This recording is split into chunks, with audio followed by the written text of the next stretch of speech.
Horror कहानियां थी। काला जादू। अपने बेटे रिशु के माथे से टपकते हुए पसीने को देखकर सविता की हालत खराब हो गई। ऐसा आज पहली बार नहीं हुआ जब रिशु नींद से घबरा कर जागा है। हाय मेरा बच्चा, न जाने किसकी नजर लग गई है तुझे। जब से मेरे बच्चे ने 10वीं के एग्जाम में स्कूल टॉप किया है तब से रोज बुरे बुरे सपने आने लगे हैं।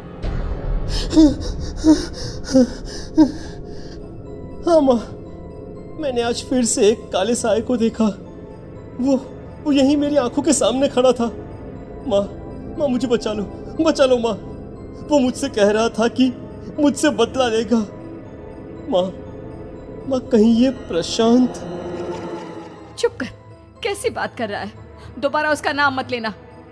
तुझे पता है ना, उस प्रशांत ने आत्महत्या कर ली, तो बार बार उसका नाम मत लिया कर। मम्मी, क्या सच में प्रशांत ने आत्महत्या की थी? चुप कर, बहुत सवाल पूछता है आजकल। और फिर रात के वक्त सविता के पूरे घर में एक अजीब सा काला धुआं छाने लगा। गहरी नींद में सोई सविता की जैसे ही आंख खुली उसका दम घुटने लगा। वो दौड़कर रिशु के रूम की तरफ गई जहां उसके दरवाजे पर घूमती एक काली परछाई देख वो बुरी तरह से घबरा गई। कौन है वहाँ? कौन है? सामने आओ। ये मैं हूँ, तुम्हारी काली करतूत।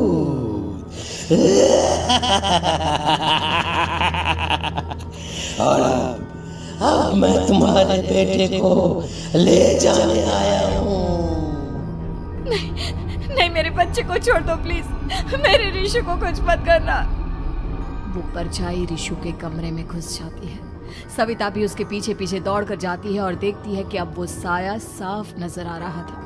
वो सर से पैर तक खून में सना हुआ था और उसके शरीर के सारे अंग कटे फटे हैं। क्या चाहिए तुम्हें? तुम जो बोलोगे मैं करूंगी, लेकिन मेरे रिशु को छोड़ दो। उस परछाई ने रिशु को गर्दन से पकड़कर दीवार के सहारे हवा में उछाल दिया। रिशु जोर जोर से चिल्लाने लगा। माँ बचाओ मुझे, बचा लो माँ, ये मुझे मार डालेगा। माँ मुझे बचा लो माँ। नहीं ऐसा मत करो, मुझे मार दो लेकिन मेरे बच्चे को छोड़ दो। मैं तुम्हारे आगे हाथ जोड़ती हूँ। वो परछाई रिशु को जमीन पर गिरा देती है और अचानक वहां से गायब हो जाती है। रिशु, मेरा बच्चा, तू ठीक तो है ना? कुछ बोल बेटा, क्या हुआ है तुझे? मैं ठीक हूँ माँ।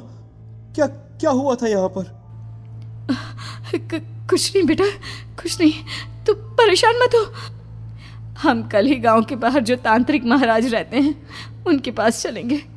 ठीक है माँ, हम जल्द ही उनके पास चलेंगे।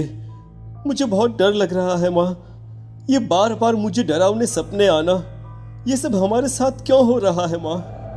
अगले दिन सविता अपने बेटे रिशु को लेकर गांव के बाहर तांत्रिक के पास जाती है। जिस जगह पर तांत्रिक रहा करता था वो जगह बहुत डरावनी थी। चारों तरफ कंकाल और खूब भूतियां नजर आ रही थी। गांव से दूर वीराने में उस जगह पर जोर से आंधी चल रही थी। रिशु ने डर कर अपनी माँ का हाथ पकड़ लिया।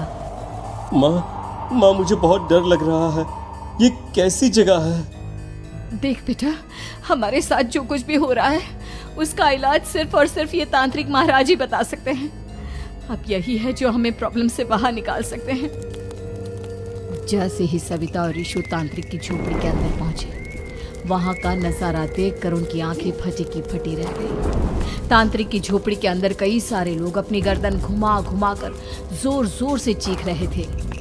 कौन हो तुम और यहाँ क्यों आई हो?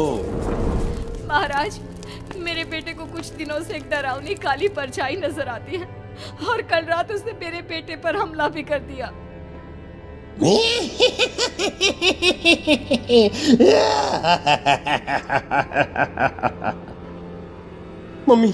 मम्मी हमें यहाँ से चलना चाहिए।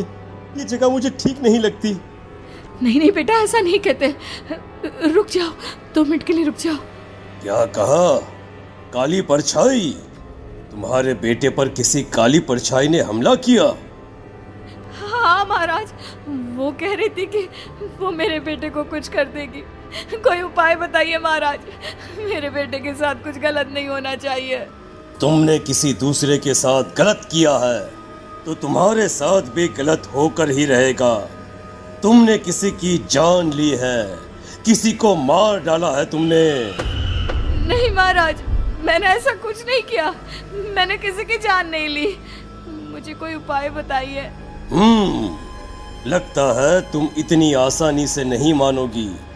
मैं तुम्हें अभी उस काली परछाई से मिलवा देता हूँ और वही सारा सच तुम्हारे सामने लेकर आएगा। सविता और ऋषु ने डर के मारे अपनी आंखें बंद कर ली। तभी अचानक तांत्रिक की झोपड़ी में अजीबोगरीब आवाजें गूंजने लगी। सविता और ऋषु बुरी तरह से कांप रहे थे। आंखें खोलो और अपने सामने देखो। क्या यही है वो जिससे तुम कल रात को मिली थी? बताओ मुझे। हाँ, इसने कल रात मेरे बेटे के ऊपर हमला किया था। ये उसी लड़के की भटकती हुई आत्मा है जिसे कुछ दिन पहले तुमने मार डाला था।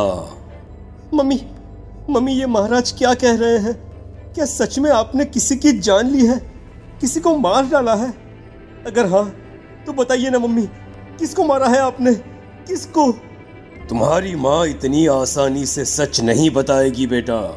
इसने एक बच्चे की जान ली है। कहीं उसका नाम प्रशांत तो नहीं महाराज? वो मेरा दोस्त है, मेरा मतलब मेरा पड़ोसी है। सही पहचाना।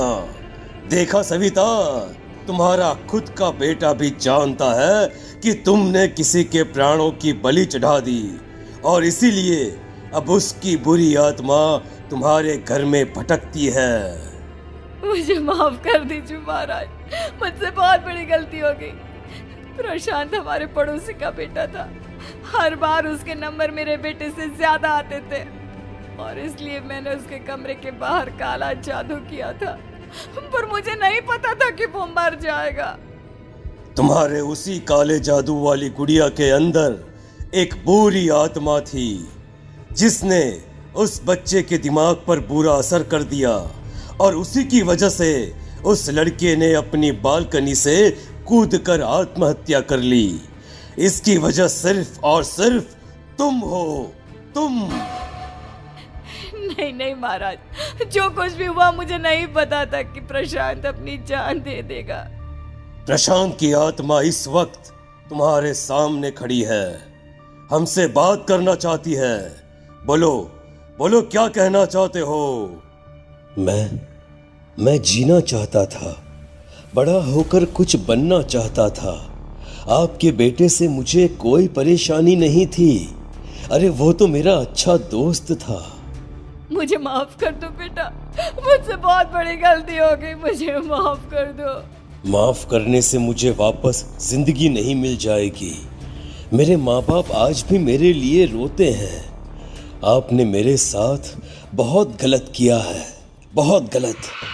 और तभी अचानक प्रशांत की आत्मा वहां से गायब हो जाती है। सविता जोर जोर से रोने लगती है। सुन लिया तुमने? ये तुम्हारे अपने ही किए हुए पाप हैं जो इस तरह से तुम्हारे सामने आ रहे हैं। माँ, ये आपने अच्छा नहीं किया। सिर्फ 10th बोर्ड के एग्जाम में मैं टॉप कर पाऊँ इसलिए आपने मेरे दोस्त के ऊपर काला जादू कर दिया। नहीं मम्मी, नहीं, अब हम कभी खुश नहीं रह पाएंगे, कभी नहीं।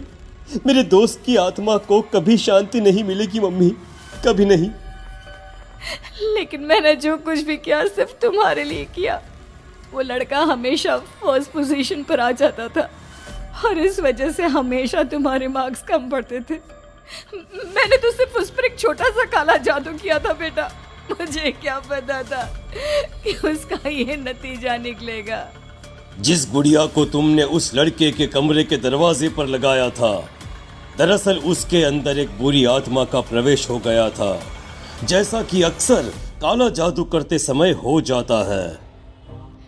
मुझे अपनी गलती का एहसास हो गया है, मैं प्रायश्चित करना चाहती हूँ। आप बताइए मैं क्या करूँ? प्रशांत के घर जाकर उस काली गुड़िया को वहां से निकालकर यहाँ लेकर आओ। मैं उसे आग में जलाकर राख कर दूंगा और उसके बाद प्रशांत की आत्मा को हमेशा के लिए मुक्ति मिल जाएगी। अगली रात सविता चुपचाप अपने पड़ोसी प्रशांत के घर जाती है। प्रशांत के माँ बाप प्रशांत की मौत के बाद उस घर को छोड़कर हमेशा के लिए वहां से चले गए थे। जैसे ही सविता उस घर के अंदर कदम रखती है, उसका सामना अजीबोगरीब हैवानियत से भरी आवाज़ों से होने लगता है। ऐसा लग रहा था जैसे कोई बुरी तरह से चीख रहा हो। सविता जैसे ही प्रशांत के कमरे के बाहर पहुंचती है, वहां पर लटकी हुई गुड़िया के शरीर से खून टपकने लगता है।